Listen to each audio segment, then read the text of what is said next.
दोस्तों आप देख सकते हैं यहाँ पर श्री रामचंद्र जी की एक बहुत शानदार तस्वीर लगाई गई है और इसके पीछे ही यहाँ पर संत रामपाल जी महाराज जी का वीवीआईपीज़ के लिए भी यहाँ पर भंडारा चल रहा है। आप देखिए दोस्तों किस प्रकार से इस हॉल को डेकोरेट किया गया है। It's really amazing and so beautiful. आप देखिए यहाँ पर थोड़ी ही दूर पर आपको संत रामपाल जी महाराज जी के यहाँ पर पोस्टर नज़र आ रहे होंगे। जैसा कि हम जानते हैं संत रामपाल जी महाराज जब भी कोई समाज सुधार की बात आती है या समाज कल्याण की बात आती है, समाज को मदद करने की बात आती है, हमेशा अग्रणी रहते हैं। इसी प्रकार यहाँ पर भी भंडारा चल रहा है और अब हम अंदर की ओर चलेंगे और देखेंगे कि आखिरकार यहाँ पर क्या कुछ व्यवस्थाएं चल रही हैं। अन्य जगह भी जो व्यवस्थाएं चल रही थी उसके बारे में भी हमने आपको बताया। आप देखिए यहाँ पर भी उन्होंने व्यवस्था कर रखी है। तो कुल मिलाकर अयोध्या में आने वाले श्रद्धालुओं के लिए बहुत ही शानदार व्यवस्था की गई है। यहाँ पर कुछ जो भी लोग मौजूद हैं उनसे जानेंगे कि आखिरकार ये व्यवस्था क्यों की गई है और क्या इसका कोई शुल्क लिया जा रहा है या ये भी सब निःशुल्क है। दोस्तों आप देख सकते हैं यहाँ पर भी जो व्यवस्था की गई है संत रामपाल जी महाराज जी के माध्यम से। आप देखिए तमाम श्रद्धालु मौजूद हैं यहाँ पर। देखिए गाजर है, मिर्च है और यहाँ पर देखिए नमक है। पूरी यहाँ पर प्लेट वगैरह की व्यवस्था की गई है, नैपकिन है आप देखिए। और यहाँ पर ये देखिए खीरा की व्यवस्था की गई है, रोटियों की व्यवस्था भी की गई है, यहाँ पर पूड़ियों की व्यवस्था भी की गई है। और यहाँ पर देखिए दोस्तों सब्जी भी है यहाँ पर और यहाँ पर चावल भी हैं दोस्तों। और देखिए यहाँ पर दोस्तों हलवा भी प्रदान किया जा रहा है आने वाले श्रद्धालुओं को। यहाँ पर बर्फ़ी भी प्रदान की जा रही है और देखिए ये गाजर का अचार भी है और यहाँ पर ये देखिए गोभी का अचार भी है और यहाँ पर चीनी भी है और यहाँ पर देखिए चाय राम लिखा हुआ है। तमाम जो श्रद्धालु मौजूद हैं हमारे साथ, दोस्तों हमारे साथ कुछ और भी राम सेवक जुड़ चुके हैं। आइए इन लोगों से जानते हैं कि यहाँ पर जो प्रबंधन की व्यवस्था है वो किस प्रकार देखी जा रही है। नमस्कार सर जी, क्या नाम है आपका? नमस्कार, मेरा नाम वैदिक मिश्रा है। मैं विश्व हिंदू परिषद का कार्यकर्ता हूँ। विश्व हिंदू परिषद के आप कार्यकर्ता हैं वैदिक मिश्रा जी। यहाँ पर जो राम सेवकों द्वारा जो श्रद्धालु हैं दर्शनार्थ आए हुए हैं, कैसी व्यवस्था चल रही है उनकी? व्यवस्था अति उत्तम है। जो लोग यहाँ आए हैं आप उनसे भी पूछ सकते हैं। हम लोग तो खुद ही व्यवस्था देख रहे हैं, जैसे कि व्यवस्था के तौर पर बड़ी अच्छी व्यवस्था है। रहने की उचित व्यवस्था है। आप भोजन देख ही हो रहे होंगे, हम लोग बैठे हुए हैं। इवन हम लोग भी भोजन ही करके बैठे हैं यहाँ पर। पार्किंग की बड़ी अच्छी सुविधा है, उन्हें 24 घंटे खाना मिलता रहता है। संत रामपाल जैसे संत कई यहाँ पर अपना निःशुल्क भंडारा चला रहे हैं जो 24 घंटे चल रहा है। हमारे सिख समुदाय का भी लंगर लगा हुआ है। भाई साहब लोग व्यवस्था देख रहे हैं, ये सब चल रहा है। एक बात बताइए, ये जो भी लोग हैं श्री राम भक्तों के लिए आगे निकलकर कुछ ना कुछ जो भी जिनसे भी जैसा भी सहयोग बन रहा है, जैसे संत रामपाल जी महाराज जी हो गए या अन्य भी लोग हैं जिनके बारे में आपने बताया, आप ऐसे लोगों के लिए क्या कहना चाहेंगे जो आज सनातन के साथ कदम से कदम मिलाकर खड़े हुए हैं? या सामाजिक जब भी बातें आती हैं, मैंने कुछ और भी देखा है, इनके कुछ और भी चल रहे हैं प्रोग्राम, जैसे नशा मुक्त भारत हो गया, दहेज मुक्त भारत हो गया। कितना ज़्यादा ज़रूरी हो जाता है समाज में निकल कर आगे आना और लोगों को सहयोग प्रदान करना, और इससे क्या मोटिवेशन मिलता है सोसाइटी को नशा मुक्त की क्रांति की आवश्यकता है। चूँकि मैं खुद 18 साल का हूँ और मेरी क्लास में 46 बच्चे थे, 44 बच्चे आज नशा करते हैं। हम 2 लोग नहीं करते, पहला मैं हूँ, दूसरा वो सामने बैठा हुआ है जी। और उसके बाद रही बात दहेज की, तो एक मोटिव बन गया है कि हम शादी इसीलिए करते हैं, बोले अगर ये अकेला लड़का है तो बड़ा अच्छा दहेज मिलेगा। और अगर कोई लड़की का भाई होता है तो उसे चिंता रहती है कि 18 साल की उम्र से उसके ऊपर प्रेशर दिया जाता है कि कमाओ बेटा, तुम्हें अपनी बहन के लिए दहेज इकट्ठा करना है। तो इन चीज़ों के खिलाफ आंदोलन होना चाहिए और बड़े स्तर पर होना चाहिए। और संत रामपाल जी का मैं व्यक्तिगत रूप से धन्यवाद देता हूँ कि अगर ये क्रांति सफल होती है तो मेरी खुद भी 2 बहनें हैं, मैं उनको अगर दहेज मुक्त की एक प्रक्रिया समाज में स्थापित हो जाएगी तो हम उससे बच जाएंगे। सर 9 करोड़ अनुयायी हैं, एक भी नशा नहीं करता, बड़ी अच्छी बात है ये तो। और भी अनुयायी, हम तो कहते हैं पूरे 100 करोड़ लोग जो हमारे ऐसे लोग हैं जो नशा से दूर रहते हैं, उनको सबसे उनसे जुड़ना चाहिए। क्योंकि देखिए सनातन संस्कृति वैसे पहले नशा मुक्त थी, बीच में कुछ व्यभिचार उनमें जुड़ते चले गए। जैसे कि एक उसमें बॉलीवुड का बड़ा योगदान रहा है कि नायक को उन्होंने हमेशा ऐसे दिखाया है कि वो हाथ में वोडका का गिलास लिए रहता था, सिगार दाबे रहता था, फिर वो ट्रेंड बनता चला गया। तो इन चीज़ों से दूर रहना चाहिए, युवाओं को खासकर बचना चाहिए। वही चीज़, यही कारण था कि शायद उन्होंने बॉलीवुड से दूर रखने के लिए कहा हो। ये और भी अच्छी बात है। बॉलीवुड का जैसे एक ध्रुवीकरण कर दिया गया, बॉलीवुड को इस्लामीकरण कर दिया गया, संस्कृति से उनको हटा दिया गया, कोई कहीं भटक गया। तो ऐसे संतों की आवश्यकता है और ऐसे कई महान संत हमारी संस्कृति में पाए भी जाते हैं। तो अगर हम सभी लोग बढ़ चढ़ के उनसे जुड़ेंगे तो ये हमारे अपने व्यक्तिगत रूप से हम लोगों के लिए ही अच्छा है। और बाकी कुरीतियाँ तो हर जगह होती हैं, हर संस्कृति में होती हैं। जितनी जल्दी हम उन कुरीतियों को पहचान कर दूर करेंगे हमारे लिए ही अच्छा रहता है वो। बहुत बहुत धन्यवाद, आपने हमें अपने जो अनमोल विचार बताए इसके लिए आपका बहुत बहुत शुक्रिया सर। आपका भी बहुत बहुत धन्यवाद। आप ये कवरेज करके जो लोगों को दिखा रहे हैं, क्योंकि यहाँ पर ऐसे पत्रकार मैंने आपके जैसे अभी और तो देखे नहीं जो इन चीज़ों को प्रमोट कर रहे हैं। ये आवश्यकता है। देखिए भाई साहब, हम तो यहाँ हैं, आप यहाँ हैं, आपको पता है कि हमने ये देखा, हमारे यहाँ ये सुविधाएं हैं। जो हमारे 100 करोड़ लोग और हैं, उनको कैसे पता चलेगा कि संत रामपाल जी ने या किसी अन्य व्यक्ति ने यहाँ पर ये व्यवस्था की, भारत सरकार ने, उत्तर प्रदेश सरकार ने ये व्यवस्था की, तो उनको आप ही दिखाएंगे। आप लोकतंत्र के चौथे स्तंभ हैं। मैं आपको भी बहुत बहुत शुभकामनाएं देता हूँ और आपका भी बहुत बहुत धन्यवाद अदा करता हूँ। नमस्कार सर, क्या नाम है आपका? अंशुल वाजपेयी, मीडिया प्रभारी, कानपुर ग्रामीण जिले से। वाजपेयी साहब, कैसा लग रहा है आपको यहाँ पर किस प्रकार से व्यवस्था चल रही है? बहुत अच्छा लग रहा है। भगवान राम का मंदिर स्थापित हो रहा है, तो भी उत्साह अपने चरम पर है। बहुत अच्छा लग रहा है।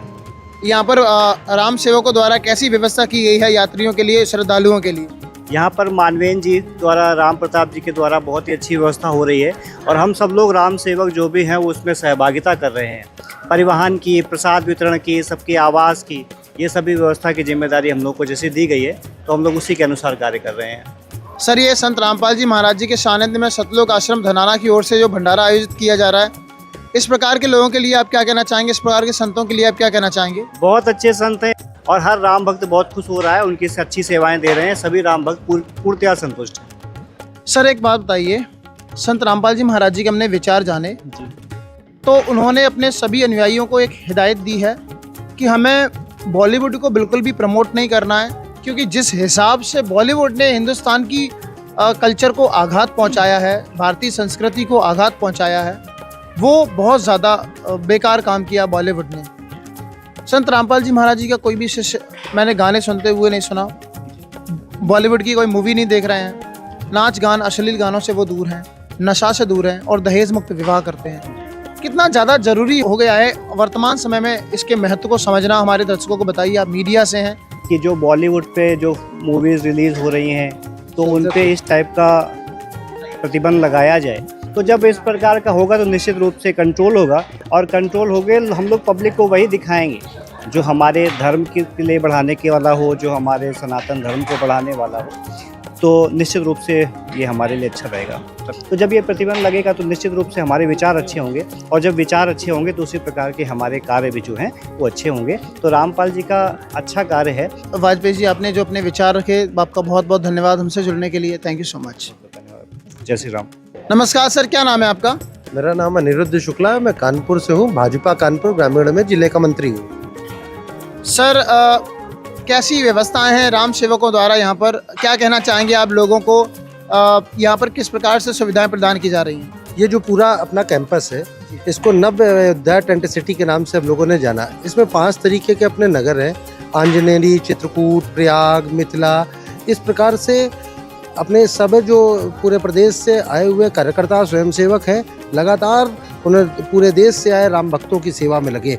और जब हम राम भक्तों की सेवा का वो पूरा परिदृश्य देखते हैं तो एक बात हम सब लोगों के ध्यान में आ जाती है कि कश्मीर से कन्याकुमारी, अटक से कटक, माने पूरे भारत का परिदृश्य अगर छोटे स्वरूप में देखना हो तो आपको नव अयोध्या टेंट सिटी में, अयोध्या में आना चाहिए।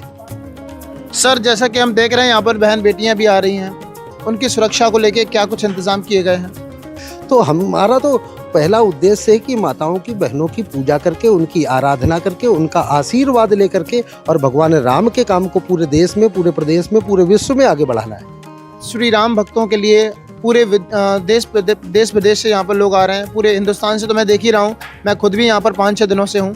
केरला से बहुत सारे लोग आए हैं, कर्नाटका से आए हैं और तमिल, तेलुगु, अलग अलग भाषाओं को बोलने वाले हैं। सभी की सेवा के लिए यहाँ पर जो संत रामपाल जी महाराज जी के अनुयायी हैं वो भी मौजूद हैं। जब हम उनसे पूछते हैं कि आप लोग यहाँ पर क्यों हैं, आपको क्या लाभ मिलता है इससे, बोलते हैं हमें खुशी होती है। हमारे भी ये बहन भाई हैं, बहुत हमारे गुरुदेव हमें यही सिखाते हैं। आप क्या कहना चाहेंगे उन लोगों के लिए, या मैं कहूँ संत रामपाल जी महाराज जी के लिए, जो श्रद्धालुओं के लिए आगे बढ़कर जो भी जितना भी उनसे बन रहा है सेवा कर रहे हैं, और किस प्रकार उनकी सेवाएं चल रही हैं? सर, भारत एक ऐसा देश है, यहाँ डच आए, अंग्रेज आए, फ्रांसीसी आए, पुर्तगाली आए, तुगलक आए, सब आए, मगर हमने अपनी संस्कृत को, अपनी सभ्यता को, अपने सनातन के मूल विचार को कभी छोड़ने का काम नहीं किया। संत रामपाल जी प्रसिद्ध पुरुष हैं, उनका एक बड़ा जन समुदाय समर्थन करता है, उनको मानता है। मैं उनको भी प्रणाम करता हूँ, उनके तो नाम में ही राम है और उनके जो सेवादार हैं उनको की भूरी भूरी प्रशंसा करता हूँ कि वे तेलंगाना से, तमिलनाडु से और आंध्र प्रदेश से, कर्नाटका से, केरला से, पश्चिम बंगाल से, उत्तराखंड से, हिमाचल से, बिहार से, बंगाल से, मध्य प्रदेश से, तमाम जगह से जो पूरे भारत के श्रद्धालु आ रहे हैं, उनकी सेवा के लिए लगातार तत्पर हैं। तो एक बात ध्यान में हम सब लोगों को आती है कि संत रामपाल जी जैसे संत एक बात को मानते हैं कि अयम निजा परोवेति गणना लघु चेतसाम उदार चरिता नाम तु वसुधैव कुटुम्बकम। ये मेरा है, ये पराया है, ये इसका है, ये उसका है, ये जो चर्चा करते हैं छोटे लोग होते हैं। संत रामपाल जी जैसे लोगों के लिए तो मुझे ऐसा लगता है कि उनके मन में सोचना भी है कि पूरी पृथ्वी, पूरा विश्व हमारा कुटुंब है, हमारा परिवार है, इसलिए मैं उनको भी प्रणाम करता हूँ। ये संतों का देश है, संतों की संस्कृति का देश है, उन सब संतों के चरणों में नमन करता हूँ। बहुत शानदार विचार हैं सर आपके। मैं अंतिम प्रश्न आपसे करना चाहूँगा सर एक्चुअली क्या है कि एक बात और इनके बारे में कही जाती है, इनके करोड़ों में अनुयायी हैं वर्तमान समय में, लेकिन बहुत बड़ा आश्चर्य इस धरती पर एक भी व्यक्ति बीड़ी, तंबाकू, शराब, सिगरेट से हाथ नहीं लगाता। जो भी इनसे जुड़ा उन्होंने हमेशा के लिए नशा त्याग दिया। करीब 9 करोड़ या 9.5 करोड़ अनुयायी हैं इनके, एक भी नशा नहीं करता। ये पृथ्वी पर बहुत बड़ा चमत्कार है। और क्या कहना चाहेंगे, कितना ज़रूरी था ये हम आज के समाज के लिए, और संत रामपाल जी महाराज जी द्वारा जो इनिशिएटिव लिया गया है। Sir what is your ideas about that? देखिए, आज जो समाज को पतन की ओर ले जाने वाला एक सबसे मूल विषय है वो है नशा। और मुझे लगता है कि अगर समाज से इन संतों के माध्यम से नशा दूर हो रहा है तो इससे बड़ा इनका समाज में कोई योगदान नहीं हो सकता। इसलिए मैं इन संतों को बहुत ज़्यादा प्रणाम करता हूँ, उनके चरणों में नमन करता हूँ कि नशे से इस युवा पीढ़ी को अगर दूर ले जाने का काम कर रहे हैं तो निश्चित ही जो समाज है वो हमारा चरमोत्कर्ष पर जाएगा, उत्कर्ष पर जाएगा, भारत विश्वगुरु बनेगा, हम पुनः सोने की चिड़िया बनेंगे, हम पुनः पूरे विश्व का नेतृत्व करेंगे। ऐसे इन संतों को मैं फिर से एक बार प्रणाम करता हूँ, उनको अभिनंदन करता हूँ। बहुत बहुत धन्यवाद। नमस्कार सर जी, क्या नाम है आपका? जितेंद्र सेंगर नाम है। और यहाँ पर यह जो आप देख रहे होंगे कि टेंट सिटी है, ये जो हमारे देश के अलग अलग प्रांतों से जो कार्यकर्ता आ रहे हैं सेवा कार्य के लिए, उनके लिए टेंट सिटी है, वाल्मीकि अतिथि गृह। और यहाँ पर ये डाइनिंग हॉल है जहाँ पर आप यहाँ पर लोगों के बीच में हैं। और निश्चित तौर से हम लोगों के लिए बड़ा अविस्मरणीय क्षण है। सेवा कार्य के लिए हम लोग यहाँ पर आए हुए हैं और पूरे देश के कोने कोने से लोग यहाँ पर लगभग 1.5 माह से भी अधिक समय हो गया और यहाँ कंटिन्यू 20 से 25 हज़ार दर्शनार्थी आते हैं, यहीं पर रुकते हैं। उनके भोजन, खाने पीने की, ठहरने की, दर्शन कराने की, बाद में प्रसाद वितरण की व्यवस्था सब निःशुल्क है। यहाँ से वाहन से जाना, वहाँ से आना, ये सब पार्टी के कार्यकर्ता जो हमारे देश के विभिन्न क्षेत्रों से आए, सभी लोग सेवा कार्य में जुटे हुए हैं। आप देख सकते हैं यहाँ पर पार्टी के जो कार्यकर्ता हैं उनके द्वारा ये प्रबंधन किया गया है। आप देखिए यहाँ पर इनके पास एक बैच भी है। मैं कैमरामैन से कहूँगा ज़रा इसे दिखाएं। और ये सर क्या हम जान सकते हैं यहाँ पर आप क्या सेवा देख रहे हैं? यहाँ पर कार्यकर्ता प्रबंधन के नाते जिम्मेदारी है हमारे पास। और कार्यकर्ता प्रबंधन में जो देश के अलग अलग प्रांतों से कार्यकर्ता आते हैं एक सप्ताह की सेवा के लिए, उनको अलग अलग जिम्मेदारियाँ सौंपी जाती हैं और सब लोग यहीं पर मिल बैठकर सब लोग काम कर रहे हैं। और निश्चित तौर से इसका एक बहुत ही अच्छा सकारात्मक मैसेज समाज में जा रहा होगा कि इतने लोग यहाँ पर एक साथ 24 घंटे में, फिर अगले 24 घंटे में फिर 22-24 हज़ार लोगों का आना। और आप देख रहे हैं वो बहुत ही स्वच्छता और सब लोग मिलकर कार्य कर रहे हैं कि बहुत ही बड़ा एक ऐतिहासिक यह दर्शन अभियान। सर यहाँ पर भोजन प्रबंधन की व्यवस्था भी कुछ एक संत रामपाल जी महाराज हैं, उन्होंने श्री राम भक्तों के लिए जो भोजन प्रबंधन की व्यवस्था की है। हम वहाँ भी गए थे, वहाँ भी उन्होंने एक भोजन प्रबंधन की व्यवस्था कर रखी है। तमाम श्रद्धालु आ रहे हैं, 24 घंटे भोजन चल रहा है।